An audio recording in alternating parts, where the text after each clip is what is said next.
Professor Ronald Barnett, Institute of Education, University of London. Good evening, and thank you very much. Thank you so much for visiting us. Thank you. We have approached to issues of university and even more higher education several times. However, no talk so far has had the heading as yours, imagining the university, with the idea of university. That it is important to open our imagination about the university and to look about its possibilities, one of the frequent terms you use inside. So, I would not say that we are notoric pessimists regarding university, but we should not say as well that Ron Barnett is a notoric optimist. Nevertheless, Ron, I hope that you will bring some spirit of that. We were discussing Bloch just a couple of minutes ago. That's Prinzip Hoffnung, the principle of hope with regard to university, into this small room and this group of people gathered tonight to listen to your talk and to discuss with you later. Good. Thank you very much. Well, thank you very much, Pavel, and what a joy and honour it is to be here this evening with you. I will do my best to see what hope we can offer in these, for some people at any rate, somewhat gloomy times. Well, there it is, the title of my talk, Imagining the University, and I want to explore at rather stratospheric level what it is to imagine the university, what are the possibilities of the imagination and what are its limitations. The imagination can't do everything, but at least perhaps it can do something to help us rethink and rework and redevelop the university. So I'll try and scamper through. I think you have the handout, so I will take you through it fairly briskly. I always like to know when I'm sitting in an audience, if there's a PowerPoint presentation, how many slides are there? Well, you can look ahead and you can see how many there are to come. Pavel's suggested that I talk for about 40 minutes, so you can do your sums. I'm going to have about 2 minutes per slide, so I will go pretty rapidly. Do feel if you want to move so you can see what's going on, that's absolutely fine. Let's get cracking then and see where we get to, and then we'll have a discussion. So I want to precisely examine the very idea of the imagination in relation to the university. So we've got the institution of the university on the one hand, you've got thinking about it and ideas about it, and especially imagining the university on the other. So this raises questions like, well, what are the forms that the imagination might take, and what are its possibilities? What's its role and what are its limitations?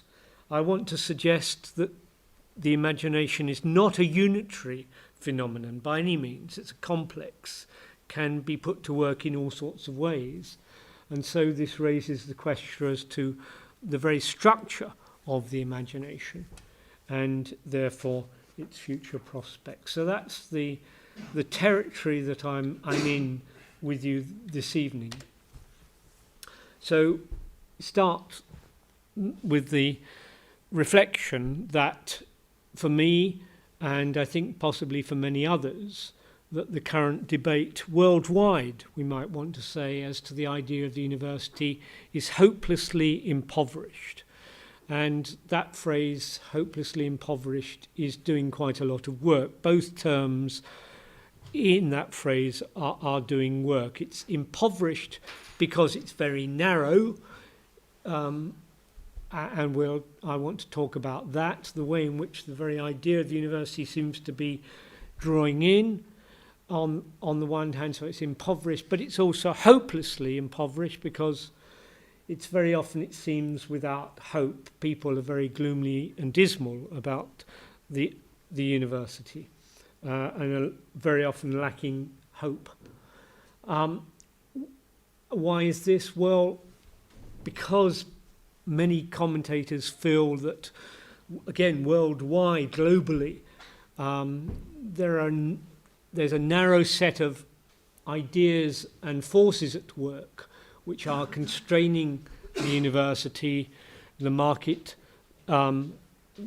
increasing competition, customerization. We were talking about Chile earlier, and even how England and Chile seems to be outdoing each other for the extent to which they're trying to marketize higher education, and ideas about knowledge for sale, university putting its products into the marketplace, audit regulation. This is a set of panoply of ideas and developments and processes at work which seem to be configuring higher education worldwide.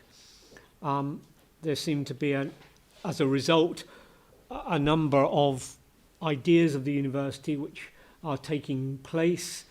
The university is becoming an entrepreneurial university.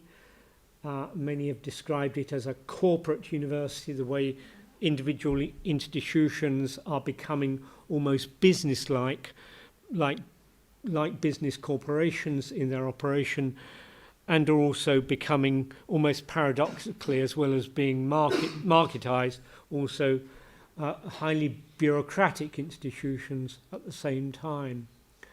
And this seems to be producing, as I say, a dominant discourse around markets, audit and regulation, and income generation and so forth. But perhaps despite a sense of a big sort of steamroller of ideas and in forces at work, perhaps there are tensions between some of these forces which are possibly opening up some spaces at the same time, which perhaps we're not always noticing. Well, I've already touched upon this phrase, hopelessly impoverished, and I won't repeat what I was saying earlier. There seemed to be a sense that in these global movements of the university, which, as I say, are literally global, that we're losing sight of a sense of the university as being connected with the promotion of well-being, either on a personal or a social level. So the very idea of the university seems to be shrinking in front of us. And as a result, larger visions of the possibilities of the university seem to be dissolving, if they were ever there in the first place. Well, I will just want to open up still the possibility that things could come out better for the university, at least keep it as a possibility, and see whether or not it doesn't make sense. It might make sense to rethink the university in fundamental ways. But still, we need to recognise that there is abroad what we might term as undue pessimism. Again, both terms in this phrase are doing work. First of all, we should note that the very idea, the very outlook of pessimism as an outlook on the world, is not without its merits. And there have been scholars who have pointed to the real value that pessimism can offer us. Pessimism can sometimes help us to see the world, quotes, as it really is. At least we don't look at it through rose-tinted spectacles, as we might say. But at the same time, pessimism can take us over if we're not careful and unduly colour our sense of a rather bleak world. And we see, do we not, certainly in the sociological literature about higher education, a familiar panoply of concepts which are helping to ferment and cement this sense of a very bleak world of higher education unfolding in front of us. And we've all seen these phrases in the sociological literature time after time after time. Commodification, neoliberalism, quality regimes, managerialism, performativity, the regulative or the evaluative state. There's a whole gamut of terms that I'm sure I'm treading on toes here as I say this, but how black, I'm afraid, some of our sociological friends like to portray the situation of the university today. But what am I trying to offer, or what might we look for in its place? Well, certainly not undue optimism. If I'm saying that there might be undue pessimism, then we should be careful not to go so far in the other direction that we become unduly optimistic. No. What I'm looking for here is what we might term as grounded optimism, an optimism that is grounded in some sensible view of the world, a sense that things could go better and that we would have empirical warrant to show that things could go better. A phrase that I've come up with is that of positive possibilism. Possibilities in the world with a positive tinge. What is possible? What is possible? Not saying that a better world is likely. That's not what I want to say. That's not what my position. But I want to search for possibilities in the world which just might offer the hope of a better way of looking at the university. Which leads me to a concept that I floated in the book Pavel mentioned, but which I want to take up again, that of feasible utopias, which may sound a contradiction in terms, but it's an idea that I find intriguing. Of course, the very idea of utopia is not value-free, it's value-laden. But so what? Let's have our values as we try to develop ideas of the university. And let's reach for the best of all possible worlds. Utopia, by definition, probably won't be reached.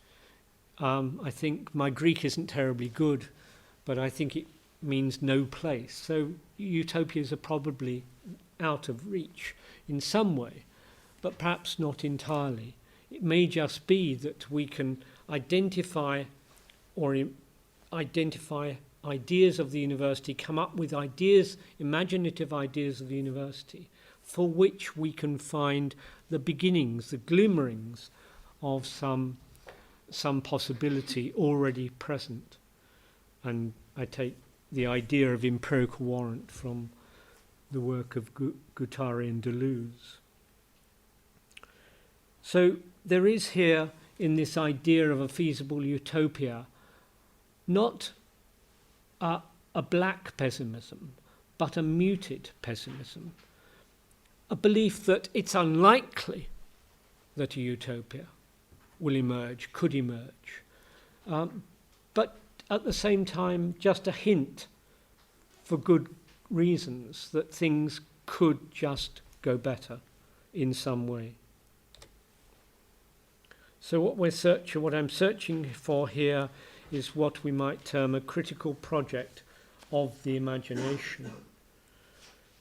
unfolding here is a large project for the imagination.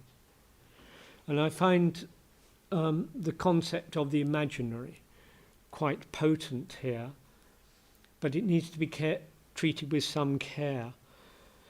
Many sociologists and analysts are invoking the concept of the imaginary, but they're not always, I think, drawing properly on the work of Charles Taylor, who, if he didn't actually originate the term recently, at least has done perhaps the most to develop it.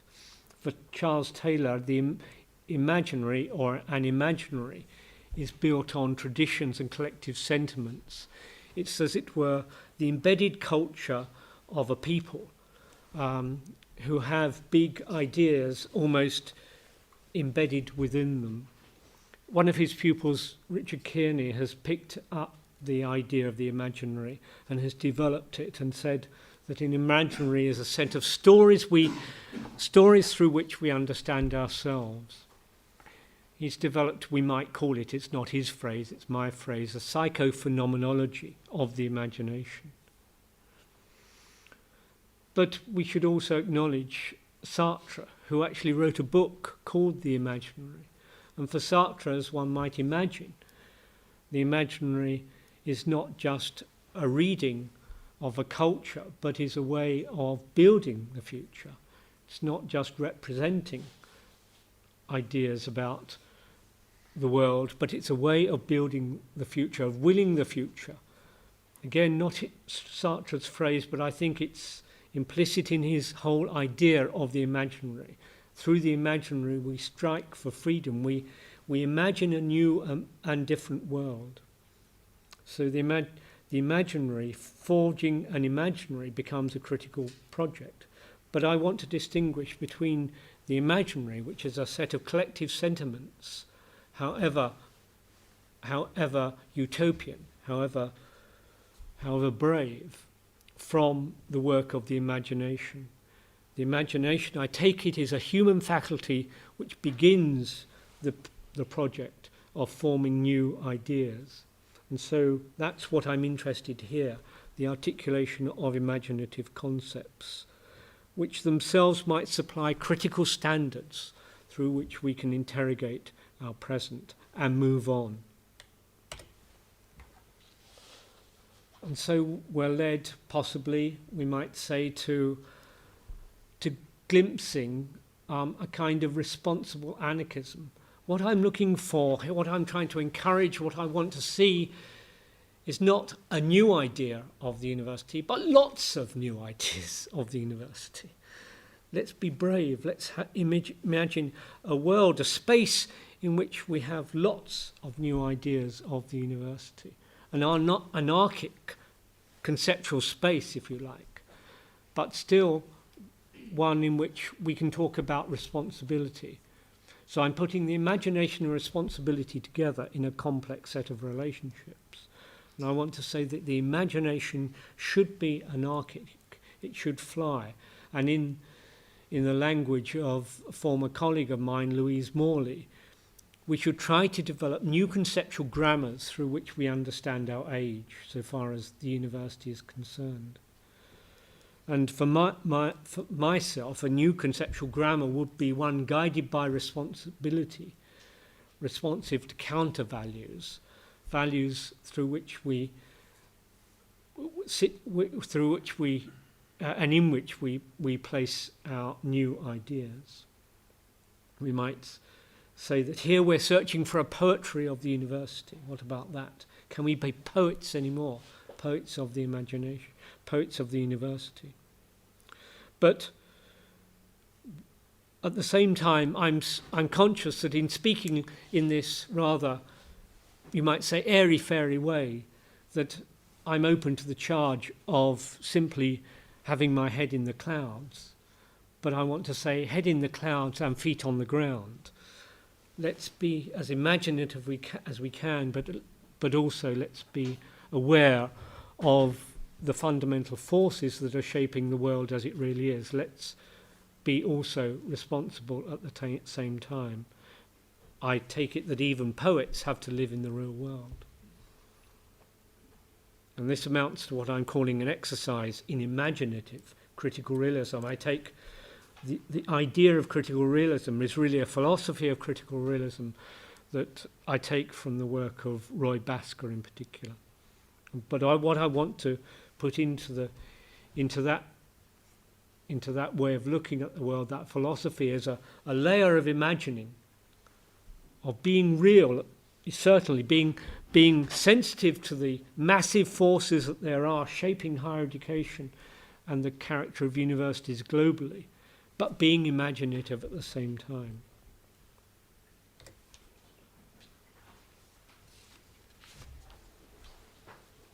Here are some ideas of the university. There's nothing particularly wonderful about this set of ideas.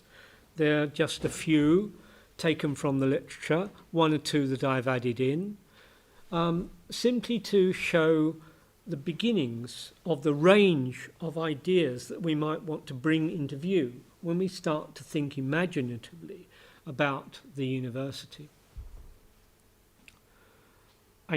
One point of a list like this is to begin to show straight away that we shouldn't be besieged, shouldn't entrap ourselves into thinking that, as some seem to think, that the entrepreneurial university is the only way forward. So I want to say straight away, no, we shouldn't be bewitched by the idea of the entrepreneurial university. It's only one imaginary of the university, and we can put all sorts of others up against it. Some which reflect historical forms of the university, ideas of the university, and some which look forward. But notice, as you will, that in their English form, these ideas of the university have a simple and a common structure. They each are formed of three words. The first word is the definite article the, and the third word is university, and they only differ through the adjective in the middle. So syntactically, they're exactly the same. But what I want to say is that the imaginative weight, imagination comes into every one of them, but the imaginative weight, as I want to term it, differs considerably through those ideas of the university. So we're already getting a sense, aren't we, that the imagination can come into play in complex ways, doing different things for and with the very idea of the university. So this is the start of our imaginative journey, which leads us to the beginnings of a sense that the imagination, as I was saying at the outset, is not a unity. It's a complex and can take different forms, doing different things, playing different roles, doing different kinds of work. And so we can talk of different kinds of imagination coming into play in relation to the university. And here are a few forms of imagination of the university. And so this is the beginnings of a reaching towards a structuring of the imagination. So it's not enough to simply imagine the university. The question is, what kind of imagination do we want? This is a structuring of the imagination. And I want to go on to suggest it's a layered structure of that. And I'll try and explain what I mean by that as we go along. So let's just work through some of these forms of imagining the university very quickly, because I want to get on to a few slides from here. The romantic university, it's a kind of looking back. The university, the idea of the university was always better in the past, wasn't it? A sense that we were always better off in the past. We hear that all the time. And here are a few of ideas of university already reflecting or a kind of 1,000 years of history of the university in the past. Even the research university has slipped already into the past, being overlain by the entrepreneurial university. Can we recover any of these? Should we want to recover any of these? The metaphysical idea, haven't got time to do it justice here, but that actually covered 700 or 800 years of the university in a sense. It was the university in which you could put into contact with, into company with the idea of the university, ideas like God and spirit and truth with a capital T, a sense that the university was a space in which humankind could think about its relationship to the universe. And other forms of the university have seen the light of day over succeeding generations. Even the research university, as I say, a big idea of the university, the formation of knowledge, but it's beginning to be superseded by other ideas of the university. The romantic imagination, the empirical imagination, an attempt by the imagination to get to grips seriously, empirically, with where we are now in the contemporary times. So these forms of the university might be called up as ideas of the university. I want to say that each one might seem descriptive, but actually imaginative. We might not like them, we might like them, we might be terrified by them, but I want to say that each one is somewhat imaginative. To call a university the bureaucratic university or the commodified university or the capitalist university or the performative university is to pick out an aspect of it, to imagine it as this rather than that. It is to imagine it. It's an empirical imagination trying to highlight some key aspects of the contemporary university. The empirical imagination. The ideological imagination. The ideological imagination is that imagination which not only tries to capture the university, says something about the university, but tries to take forward a big project about the university, tries to engender support for a particular kind of idea of the university. The big one, of course, is the entrepreneurial university. That's what's gripping much of the imagining about the university, and with it other such ideas as the enterprise university. But I think we could put other ideas, arguably, in this melting pot of the ideological imagination, the imagination which, as I say, tries to project and take forward big ideas of the university. Some people are trying to talk about the formation of a European university, a sense that the university should be brought in, should take forward a kind of European consciousness to help develop a European consciousness.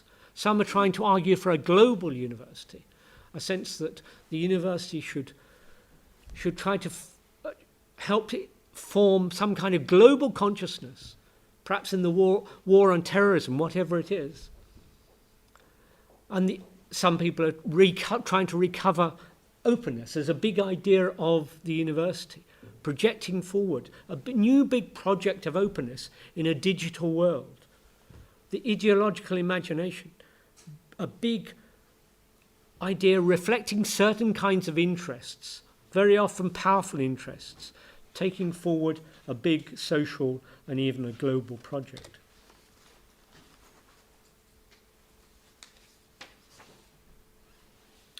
There are others, scholars of the university, scholars of higher education, who have been reflecting on higher education, on the university, and have been saying, well, there are problems with the contemporary university, but we shouldn't worry too much about the university, because it's got all sorts of possibilities within it. And these are some of the ideas that you see in the literature, people trying to be hopeful about the possibility of the university, the hopeful imagination, hope at work, the borderless university. Very often, a lot of these are around the sense of possible new fluidities between the university and society. The borderless university, the network university, the edgeless university. A lot of these are to do with capturing the possibilities of new technologies, students are working at a distance in all sorts of ways, the boundaries between the university and society becoming much more fluid.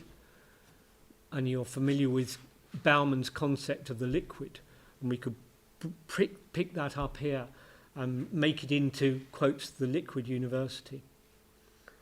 And some talk about, for example, the therapeutic university, the idea that in this crazy world, the university should actually care about students as human beings, the hopeful university.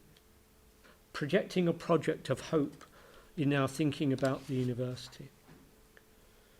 But we might place against all of those what we might call the dystopian university, the bleak university, the imagination which sees only darkness and bleakness and blackness in our contemporary universities.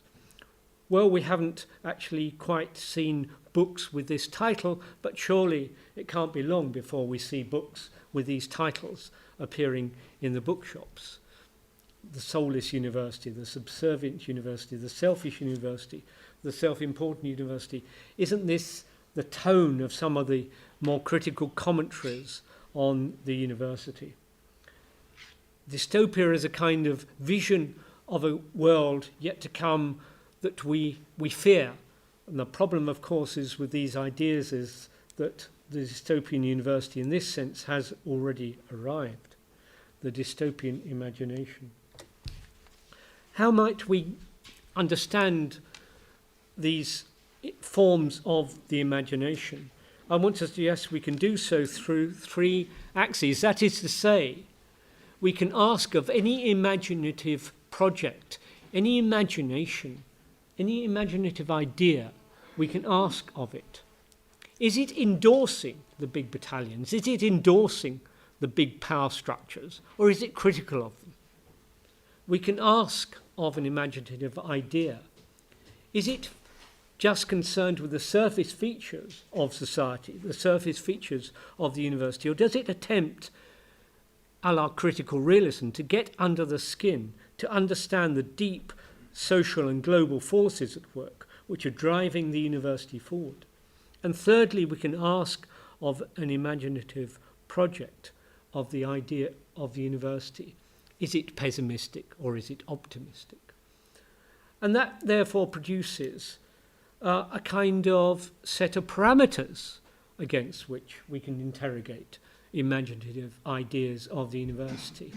And I'm offering you there, in relation to those three ideas, the entrepreneurial, the edgeless, and the capitalistic university, we could chart them. We could put these axes alongside each other and produce a nice box. And we could ask of any imaginative idea, where does it feature? Where does it play out in that box space if we interrogate it against those with three axes? And you can see how I'm assessing those three ideas of the university. An imaginative idea takes a different form in terms of those three axes of endorsement, criticality, surface deep, and pessimism and optimism. Why does this matter?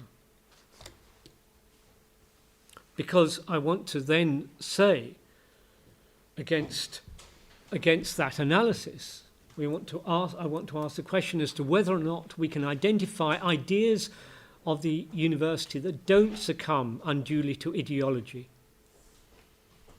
So I've been suggesting that if we're not careful, our imaginative ideas are simply going to succumb to the big forces at work.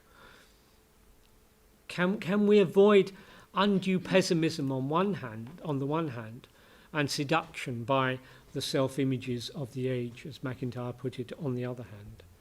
Can we find imaginative ideas of the university that are, in my terminology, feasible utopias? And to press the point against those three axes, can we find imaginative ideas that are at once critical, deep, and optimistic? That becomes now the challenge of imagining the university. And that, I think, is where we would find feasible utopias. Can we find such ideas of the university?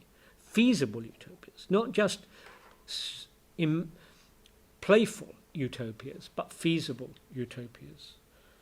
Or has the space so shrunk for the university that such ideas, even if they could be imagined, couldn't be realised? They wouldn't be feasible. Remember my reflection of head in the clouds but feet on the ground. Can we imagine, really imagine, but at the same time keep our feet on the ground? So here are some possibilities for the utopian imagination. These are just a few, and some of them are in the literature, and some I've thrown into the pot myself.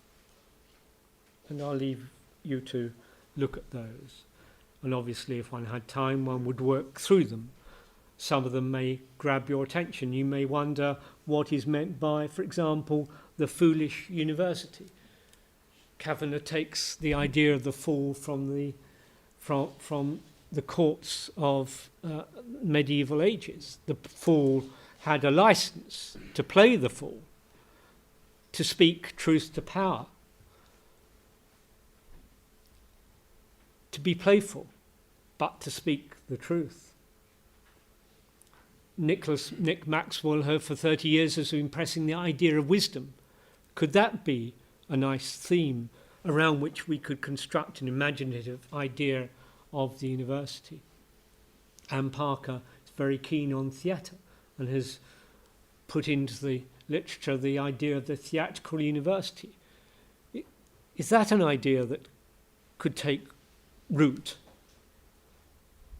A spectacle. The university is spectacle. The university as positive performance, not negative performance. Are there some ideas here which could really play out in a feasible way? I will come back to one of them in particular later on. It's not enough, I've been suggesting or implying, to simply come up with utopian ideas. Utopian ideas have to be tested. We want to know whether they're real, whether they're serious, whether they're going to be runners, whether any of those ideas could really be taken up and become projects for the university in the 21st century. Could any of them really be serious runners? We need criteria of adequacy to test our imaginative ideas. It's not enough simply to be imaginative. And here are some tests against which any imaginative idea might be examined. We might ask of any idea, what's its range? Does it have a theoretical backing? Can it lead to policy and practice? Does it lead to a fecundity of ideas? We might ask questions about its depth, going back to the philosophy of critical realism. Is it really tuned in a serious way to a real sense of the big structures, big forces at work? Does it have a sense of human experience? What is it like to be, what might it like to be a student or an academic at some of those utopian universities? What about its feasibility? Could it play out in the power structures and organisational structures and governance structures of universities? These are big, demanding tests to put in front of an imaginative idea. But we haven't finished. What's its ethical character? Might it yield, might it develop, might it lead on to more human flourishing in some way or other at the individual and social and global levels? And what, lastly, might be its emerging properties for continuing emergence over time? Because the world isn't static, so our ideas better not be static. Our ideas better have the capacity for going on, growing and developing themselves in a complex environment. These are severe tests, I think. And you might say they're too severe. They will subjugate, they will demolish ideas before they even get off the ground. I say no. I say, first of all, they will help to provide a legitimation of imaginative ideas. And secondly, by being brought up against our imaginative ideas, they might actually help to provide a potency to even more ideas being tested against these criteria. We might think of even new further ideas or modifications, worthwhile modifications to our ideas. How are we doing for time? So how might they play out? Well, here's an idea of which I'm trying to press in some of my writings. I don't put it here to press it as such. I put it here to show how the criteria of adequacy might play out. But first of all, what might be meant by the ecological university? It's a case study in the imaginative project. The ecological university, I take it, would see itself within and as part of an unfolding global ecology, or set of global ecologies, plural, the knowledge ecology, social ecology, environmental ecology. Such a university would not be happy with confining itself to the dominant concept of sustainability, which is so present in the ecological movement. No, the ecological university would go beyond sustainability to see what it can do to help the world to flourish even more. So the ecological university, to pick up a Heideggerian term, has a concern or a care for the world. It's engaged with the world, it's active in the world, reaches positively into the world. Not for what it can extract from the world, I'm afraid, as some of our entrepreneurial universities are doing, and we can identify some of those around the world, but to see what it can add to the world. It's putting its knowledges to work in the interest of the world. Well, I haven't got time to work through this idea of the ecological university against all those criteria, but what I'd want to say is that the ecological university would come up quite nicely against all of those tests of adequacy, I've called it, against the test of range. They would have a theoretical backing, it could lead on to practice and policy. It would have depth, because we can talk about the structures of ecologies. We could talk about what it might be to experience such a university. Could lead out to all sorts of new ideas. It would have feasibility, arguably, because we could begin to see how it might be put to work amidst the real power structures of universities. It would certainly have an ethical component. That's almost its cardinal point, that it's looking towards more human flourishing.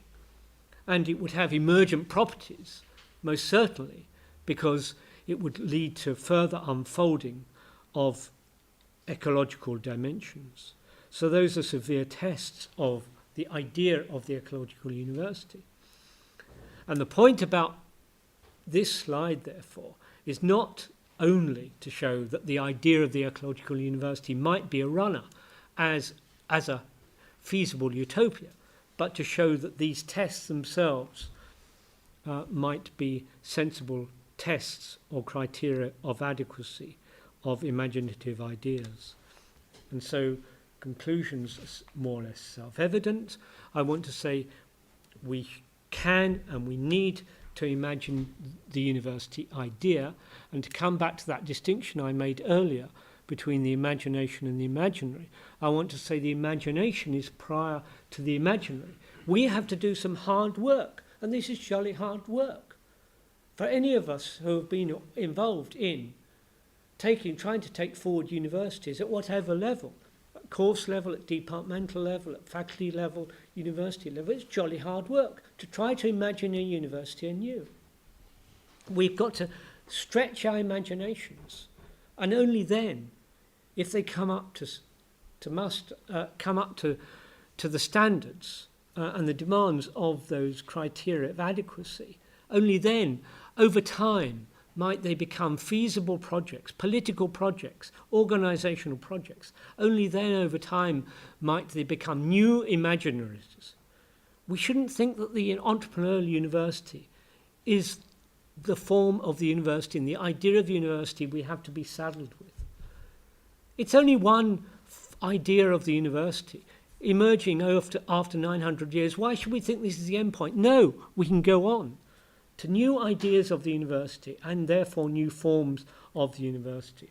And so there's a responsibility on the imagination to identify new feasible ideas of the university, feasible utopias that are neither unduly optimistic nor unduly pessimistic, holding out critical standards against which we can test our ideas of the university and so steer us towards what I've termed positive positivism.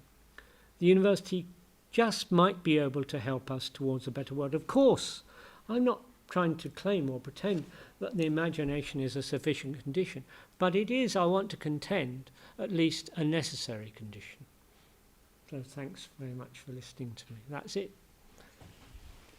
Thank you very much, Ron.